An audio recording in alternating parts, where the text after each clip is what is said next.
Wewe wana watu wale. Na mimi na watu. Wana nani? Na mimi na Makame kacheza zake. Huyo Makame unaosema kacheza. Huyo Makame unaosema kacheza KVZ tumemtoa bure.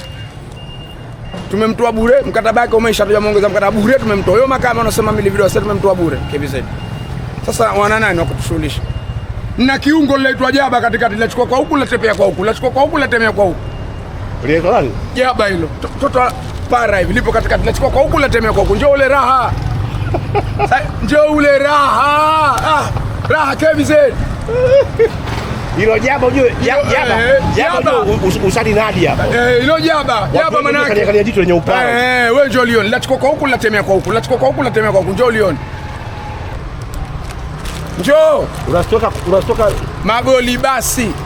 Jamaa linaitwa Kambinga hilo. Bonge la jitu magoli basi. Utaliona leo. Bana mimi nikisema kana Sisinyo mimi mwenye binafsi na kuwa sisubutu kuongea chochote. Natakiwa niwe mpore tu kwa sababu simwezi kwa kuzungumza.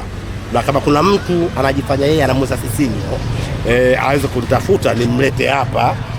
Angaike naye yeye. Yoyote mshabiki yoyote Tanzania hii. Wewe unanijua vizuri. Washabiki wa Yanga naenda nao daa kule nabubushana nao, mwisho Mpemba ondoka wananifukuza. Washabiki wa Simba na kwenda nao. Hakuna mshabiki yoyote Tanzania anaweza kusimama na mimi bato tu bato, hoja kwa hoja niletee. Bato tu bato, hoja kwa hoja niletee hapa. Swala lote sana na mpira niletee. Wewe unanijua wewe mshabiki mkongwe bana. Si wa leo. Wewe manake mfano KVZ ikikutana na Simba au na Yanga nimchukue Kisugu, nimchukue wananijua wote walete. Sisi kukutana nao ushasahau wewe.